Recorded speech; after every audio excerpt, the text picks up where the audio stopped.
내가 이 강의를 하는 이유는 바로 이 좋은 이론만큼 현실적인 것이 없기 때문에 그러는 겁니다. 좋은 이론을 배우는 게 중요해요. 지금 윤석열이 어떤 사람이라는 걸 내 평가해서 이렇게 해서 APM 지수가 얼마 나왔다. 이건 중요하지 않아요. 이론을 배우는 게 중요해요. 이론이 있어야 그 이론을 가지고 사람들에게 정확히 적용할 수 있거든. 근데 이론 배울 생각을 안 해, 우리나라 사람들이. 그러니까 누가 어땠대더라. 그러니까 대세를 따라. 대세가 맞는 경우도 있지만 대세가 맞지 않는 경우도 많이 있어요. 그러니까 대세를 따르기보다 그 대세가 맞는가 하는 것을 판단할 수 있는 실력을 길러야 돼요, 우리가. 그러니까 김어준이 하는 거, 조국을 갖다가 막 있어빌리티 만들고 조국이 대단한 사람인 것처럼 계속 뭐 인터뷰하고 그러잖아. 그러니까 사람이 조국이 아주 괜찮은 사람인 줄 아는 거야. 그건 잘못된 거야. 자기 스스로 독립적으로 그 사태의 진실이 무엇인지를 찾아서 판단할 힘을 길러주는 게 중요해. 그래서 좋은 이론을 공부하는 게 그렇게 중요한 거예요. 그래서 심리학, 사회심리학, 특히 사회심리학을 공부하면 사람을 보는데 크게 도움이 됩니다. 그래서 최근에 벌어지는 사건을 통해서 인사조직론의 본질을 학습해요.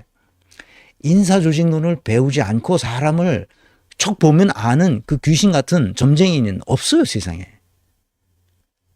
인사조직은 오랜 세월을 거쳐서 수많은 사람들이 연구 결과로 이렇게 하는 것이 최선이다. 완벽하지는 않아도 확률이 높다는 거예요. 그러니까 인사조직론을 모르는 사람이 떠드는 말들은 대부분 잘못될 가능성이 아주 높아요. 결국은 잘못되죠. 그래 놓고 계속 우기는 거야, 자기가 잘못해놓고. 유튜버들 그러잖아, 대부분. 자기가 대놓고 계속 자기가 과거 했던 것을 정당화하려고 계속 무슨 이유를 갖다 대, 자꾸. 그게 내가 보기엔 다 10원짜리인데. 큰 틀에서 그의 생애 전체를 보고 큰 틀에서 보면 이 사람은 이런 비전을 가지고 지금까지 살아왔구나. 중간중간 실수를 할 수 있지만 그 실수를 자기가 깨닫고 다시는 실수하지 않도록 한단 말이죠. 그걸 볼 수 있는 눈이 있어야 돼요.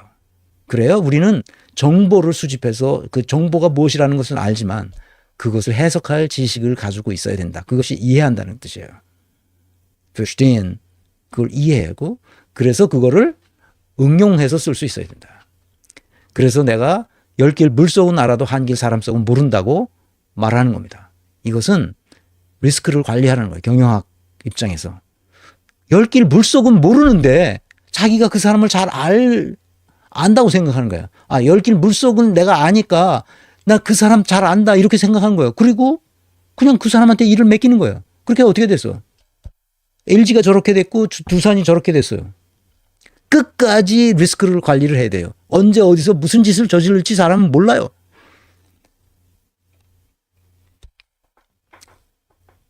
내가 아내와 결혼한 것이 5년 동안 사귀고 결혼했습니다.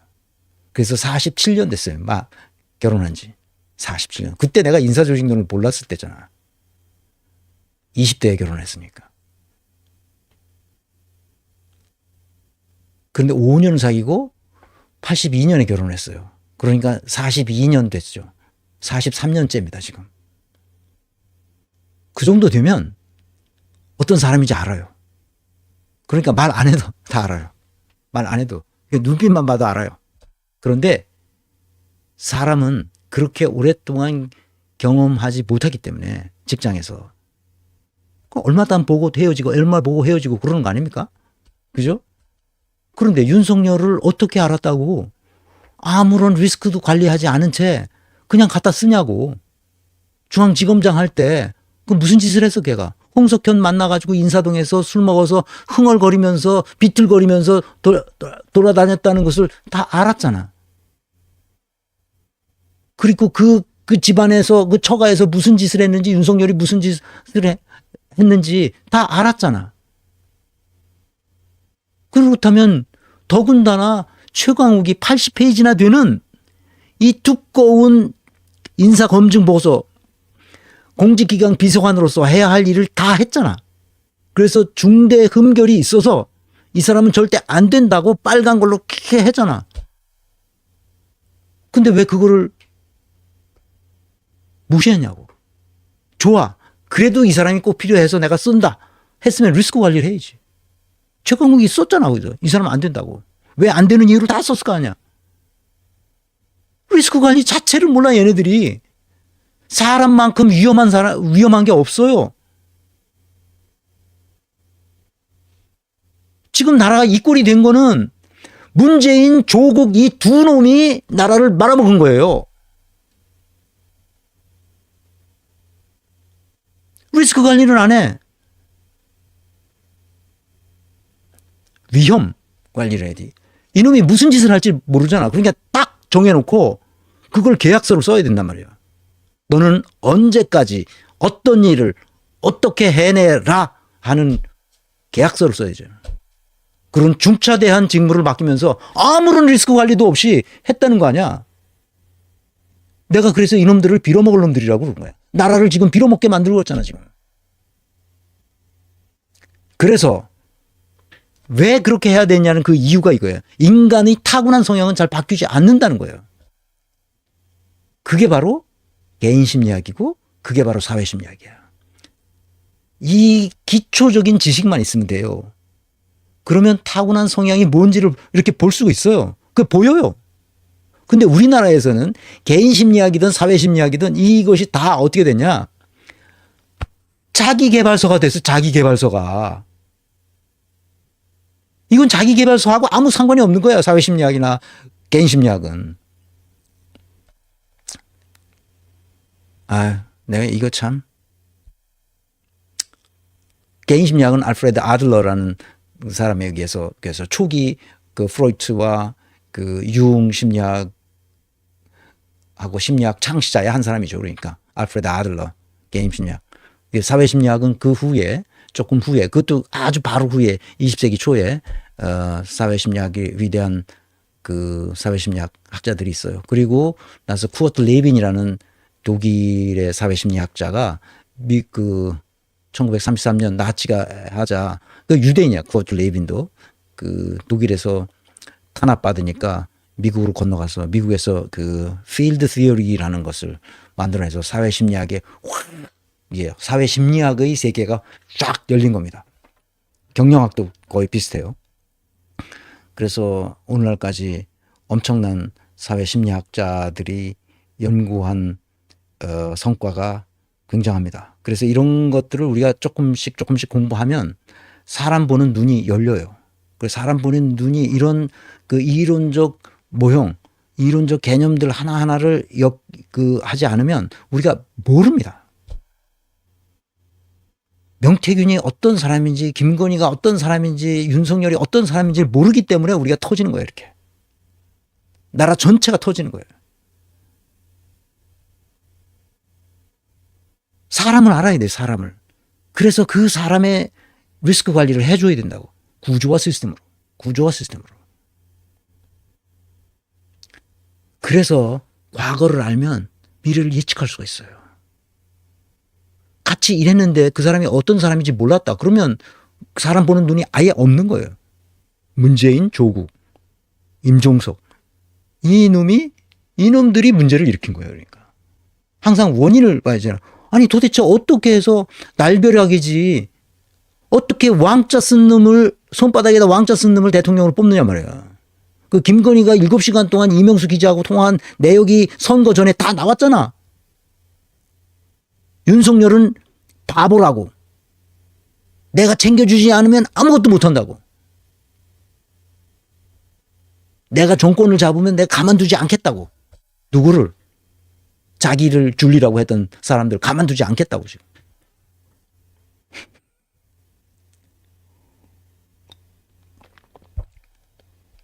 그런데도 뽑아준 거야 그게. 문재인이 조금만 노력했어도 이재명이 당선되는 겁니다. 당선되지 않게 하려고 별짓을 다 했습니다. 그래서 내가 문재인을 가만두면 안 된다. 우리 국민이 이렇게 잘못한 것에 대해서 정치적으로 책임을 물어야 된다. 그리고 사회적으로 책임을 물어야 된다. 이렇게 말하는 겁니다. 잘못은 잘못으로 반드시 처벌해 줘야 된다. 그래야 다시는 이런 일이 발생하지 않는다. 꼭 이해하셨기를 바랍니다. 그래서 과거를 찾아서 역량을 진단, 역량을 평가해야 한다는 겁니다. 내가 이 작업을 하는 거예요. 그래요. 혼자. 힘들어, 내가. 그래서 난 여러분들하고 같이 하고 싶은 거예요. 이걸 배우시고, 그래서 같이 이런 작업을 조금씩 해나가면 사회가 바르게 될 수밖에 없다. 그래서 건민내 회원으로 가입하시라. 그렇게 얘기하는 겁니다. 아시겠죠? 아유, 힘들다. 내가 이 얘기 하려니까.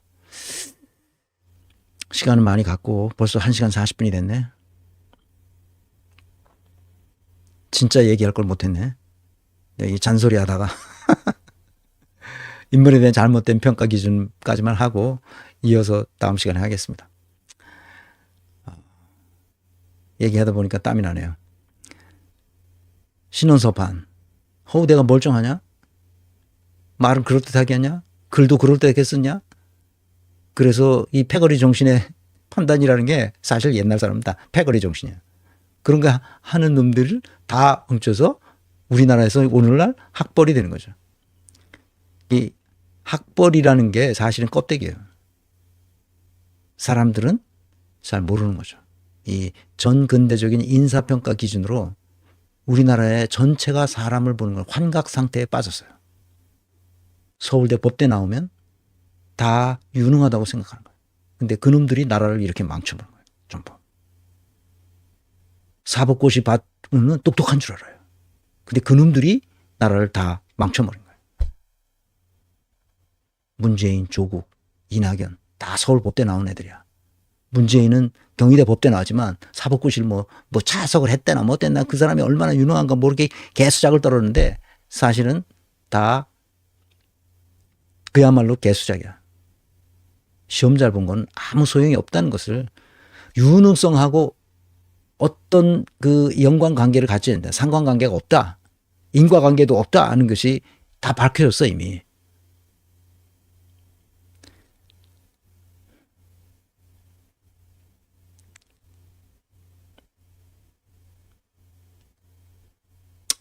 여기까지만 합시다. 서열화. 문제의 핵심은 이겁니다. 내가 서계차경이라고 이 책에다 썼던 바로 그게 문제의 핵심이에요. 구조적인 문제라는 거죠. 이 구조를 반드시 개혁해야 된다는 거예요. 그래서 이걸 통해서 애들이 기득권 세계로 빨려 들어갑니다. 걔네들은 돈과 권력과 명예를 다 차지합니다. 그 기득권 세계로 들어가면 아주 편안하게 해야 되는데 문재인 정부에서 그걸 하라고 국가적 대전환을 하라고 했는데 오히려 흡혈귀들만 좋게 만들어줬어요. 지금은 아주 흡혈귀들이 난리 법석을 떨고 있습니다. 그렇게 하라고 했던 걸 안 했더니 흡혈귀들의 세계가 된 거죠. 이제 원인을 알았으니까 이제 영양 진단을 해야 되죠. 영양 평가를 해야 됩니다. 이 두 개. 생애에 걸친 헌신이 있었는가를 보는 겁니다. 그것이 없다면 정치판에 나온 고위 공직자들은 다 더러운 정신세계를 가지고 자기 출세, 자기 돈, 자기 권력 이런 거를 위해서 그 김영선이 노량진 수산시장에 가서 수돗물을 떠먹는 것 같은 그런 간사함. 결국에는 사악함으로 우리 사회를 망치게 됩니다. 그래서 나는 여러분에게 우리 지금 나타난 현상 그 하나에 일희일비하지 말고 나타난 현상을 제대로 해석할 수 있는 지식체계를 갖춥시다. 나는 이렇게 호소합니다. 그래서 갑자기 힘이 떨어져서 맺는 말만 하고 그 광고해야 될 게 있는데 광고할 거를 말씀드리고 나중에 준비한 강의안은 나중에 하겠습니다. 이어서 이게 우리가 공부를 해야 되는데 공부를 안 한 것에 내가 그 한이 맺혀가지고 어떻게 저렇게 무식할 수가 있을까. 사람들이 말도 안 되는 짓을 하면서도 그게 말도 안 된다는 것조차도 모르는 사람들이 나와서 뭐라고 떠들고 그걸 또 뭐 대단한 것이냐 뭘 하고 너무 안타까워서 그랬습니다. 자, 부탁의 말씀드리죠. 이거 뭐 지루한 강의지만 그러나 이걸 꼭 배우셔야 됩니다. 이걸 배우시지 않으면 그 자기가 함께 사는 사람 그리고 가족들 아이들이 어떤 성향을 가지고 태어났는지 그걸 잘 모릅니다. 그러니까 우격다짐 공부만 하라고 아이들을 들들 볶을 가능성이 많죠. 아이들이 스스로 자기 자신이 되도록 만드는 것을 배워야 됩니다. 그래서 구독, 좋아요, 알림 설정 퍼날라서 많은 사람들이 듣도록 그렇게 했으면 좋겠습니다. 하루하루 일희일비 하기보다는 꾸준히 공부하면서 우리 정치판을 바꾸면 교육도 바뀌고 언론도 바뀌고 사법도 바뀌고 종교도 바뀔 수 있어요. 왜 안 바뀌겠어요? 종교 개혁을 정치인들이 해내면 됩니다. 그 정치는 누구를 믿고 종교 개혁을 하겠습니까? 국민을 믿고 다수의 국민들이 건강한 정신을 가지고 있는 그리고 실력을 갖춘 충분한 이 민중을 믿고 종교를 바꿀 수 있어요. 마틴 루터가 종교 개혁을 했는데 우리 한국에서 이 민중이 종교를 왜 못 바꾸겠어요? 바꿀 수 있습니다. 그 샤머니즘을 우리 사회에서 멀리 내쫓을 수 있습니다.